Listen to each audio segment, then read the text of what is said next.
What's up guys? Guys, for today's vlog, mag-maintenance tayo ulit ng Hi-Ace. So upon checking,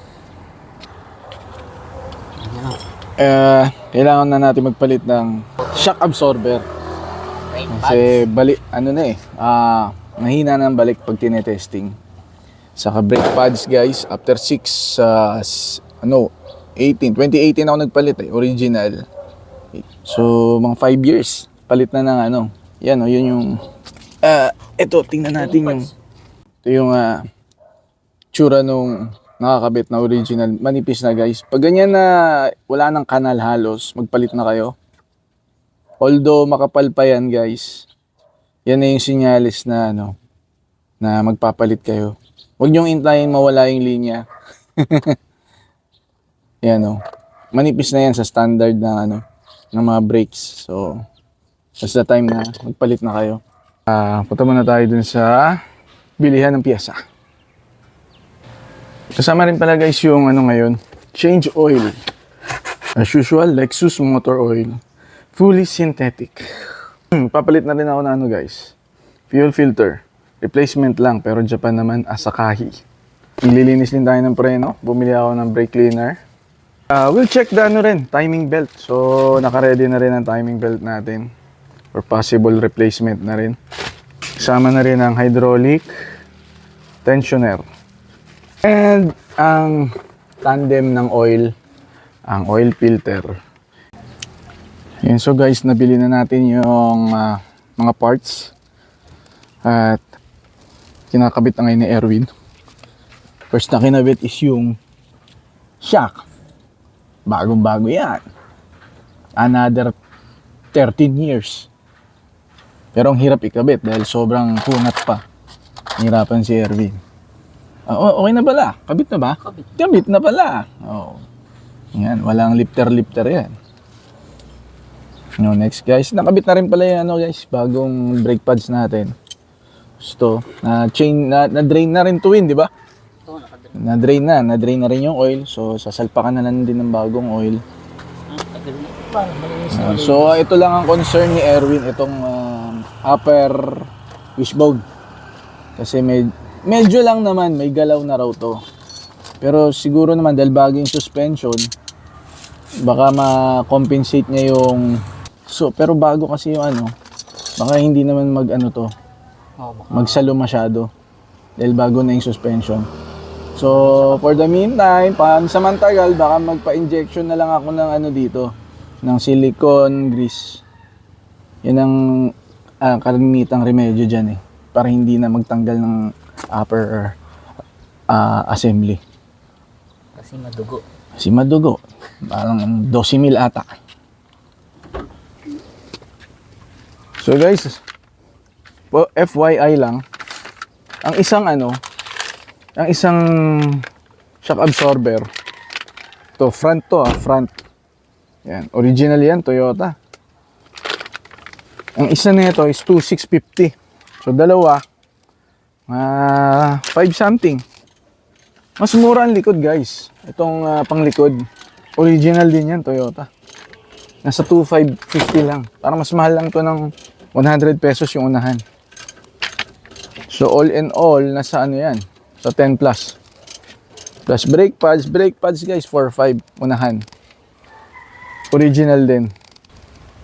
At guys, itong binaklas na rin pala tong timing belt ni Erwin. Kasi although mukha siyang walang sira.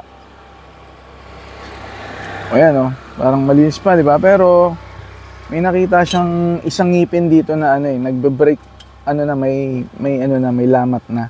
Hindi naman siya guys, hindi siya talaga yung bukang-buka. Parang may ito. Kung nakikita niyo to, yan yung part na yan. Yan yung parang malutong na part. So pinalitan na lang din namin. Ang natakbo lang na ito guys, mga almost 150, mga 140 plus. Timely na rin. Kasama yung guys, hydraulic tensioner. Palit na kayo guys, huwag niyong panghinayangan yan. Kasi pag pinanghinayangan nyo yan at nabutan kayo sa daan, mas madugo. Mga gagastos kayo ng mga 40 Depende kung anong sinimekaniko nyo, sinong gagawa. Kung makilala-kilala nyo, makakamura kayo. Pero mga ano lang yun, mga a little less than 40k. Pero mga 40 pataas talaga. Mag-aano kayo ng top. Kasi bengkong-bengkong yung top nyo. Pag ganun. So iwasan natin yun guys. Sa timing belt, lagi nyo i-monitor yung layo ng binyahe nyo. At least mga 120, 130, sagad na 150 sa high ace. Palit na kayo.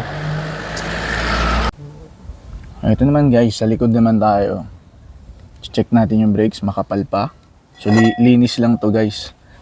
Titingnan nyo yan guys. Yan oh, kapal pa yan. Itong likod guys, hindi basta-basta pinapalitan ng brake pads yan. Di katulad nung harap, mas nag-i-engage kasi yun eh. Compared dito sa likod. So itong likod, para ano lang to, tumutulong lang. So yan, lilinisin lang ni Erwin yan. Merong brake cleaner. By the way guys, papalitan na rin natin tong likod na shock absorber. Sabay ko na lang din. Although hindi namin alam kung may tama to o wala kasi hindi pa namin na-check. Malalaman mamaya pagkalas. Pero may naririnig na akong mga ano dito eh. May mga ingay na rin ang naririnig sa likod. So most probably, yan na rin ang sala rin yan. Siya lang naman kasi ang pwedeng paghinalaan dito sa likod. So ito guys, uunahin namin. Alisin muna tong shock sa likod. 17 yan guys, gagamitin nyo. Kung gusto nyong manumanuhin. Kung nagtitipid kayo sa labor. So guys, correct ko lang ha. 17 pa lang gagamitin nyo dito sa baba. Pati sa harap, 17 din. Sa taas guys, 14 kayo. Ayan, correction lang. Sa mga gusto magmano-mano, magpalit ng shocks.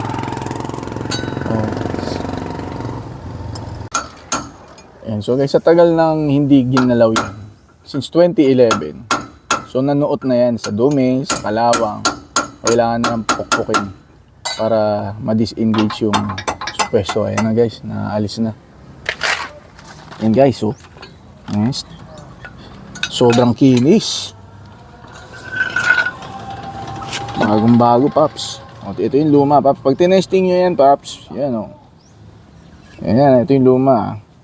Oh, hina na ng balik, wala na, latog na yan. Hindi nga bumalik eh. Oh, sagad-sagad na lifespan yan, paps. Sumobra na. Meron pa naman, pero baka mahina. Mahina na, hindi na katulad nung ano, syempre. Oh. So, need to be replaced na. Pag sumugad siya, medyo wala na. Oh, so it's time na talaga. So, compare nyo dito guys sa bago. Tingnan nyo itong bago ah. Oh, tingnan nyo. Tingnan nyo yung balik niyan. Sobra. Oh, balik agad. Oh. Yan yung i-compare yung luma sa bago. So, Yung isa, ayaw pa rin, oh. Very timely. Naman, bumalik na yun, no? Sumagat na yung isa wala pa rin. Oh. Nakahiga na nga yan. Eh. Guys, kompleto yan. Pag bibili kayo ng, ng shock absorber, kasama na rin yung upper and lower bushing yan. So, yan. So guys, ang unang yung gagawin, bago nyo ikabit to, ilagay nyo muna yung bushing. Lagyan nyo yung pampadulas. Anything like grease or yan, WD-40. Pasok nyo muna. Oh, doon sa taas. Same lang yan guys. Yan oh, hindi ko makita eh. Pero ganun lang din, lalagyan nyo rin. Para mas mabilis yung makabit yung rubber bushing. Saka nyo ikabit yung shock absorber nyo guys. Yan. Sa taas muna. Press nyo, i-push nyo yung shock absorber nyo. Yan, ganyan. Nagawa ni Erwin. Siyempre, same lang din dito sa baba. Tapos, i-bolt in nyo na. Up and down. Okay? So guys, pag natapos nyo yung side dito sa kanan, o saan man ang unahin nyo, same banana lang din yun sa kabila. Ganun step lang yun ang gagawin nyo. Pagkabit, pagkalas at pagkabit. Uulitin nyo lang. So guys, next pala natin, maglilinis tayo ng puwino.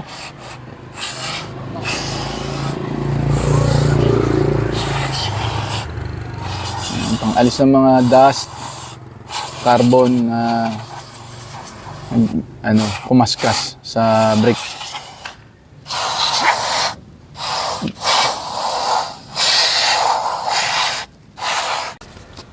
So guys, ito, nagpapalit na tayo ng timing belt. So, importante guys, huwag nyo sasagarin yung belt. Lalo na nagpalit na kayo ng belt. Ito pangatlong belt ko na to guys kasi ano na to 300,000 na. So iwas pusoy lang, mga 130 o sagad na yung 150 kaya 100 kilometers. Palit na kayo guys para hindi mas malaki. Kasi once na naputulan kayo niyan, mas malaking gastos. Okay guys. So guys, so belt pinalitan natin dito, yung timing belt, pati hydraulic tensioner. Yung tensioner bearing okay pa naman. So iniwan lang natin muna. Magsesenyalis naman yan may tutunog dyan. Hindi naman basta-basta magbe-breakdown yung bearing So malalaman mo naman pag yung bearing paano na. Papunta na dun sa pa-wear na. Hindi naman siya yung basta-basta na lang titigil. So pwede pa siyang gamitin guys, yung tensioner bearing. So tapos na ang change oil, pinandar na yung makina. Smooth sailing. Dami nating nagawa. Ang dami nating nasunog na salapi. Guys, Doc Erwin, kailangan nyo magpa-service. Taga South kayo. Yan, tawagan nyo na si Doc Erwin. Bigay ko yung link para makontak nyo siya. So guys, bigay ko yung link ni Erwin. Pag need nyo magpa-service sa mga sakay nyo, anywhere kayo sa South. Sukat, Parañaque, Bikutan, kahit Cavite. Pwede kayong puntahan. Ibibigay ko dito sa link below yung kanyang contact. Give him a text or call. Erwin. So yun lang muna guys. That's it for today. Hope may natutunan kayo sa ating vlog sa pagkumpuni ng Hi-Ace, Toyota Hi-Ace guys. So see you next time. Bye bye.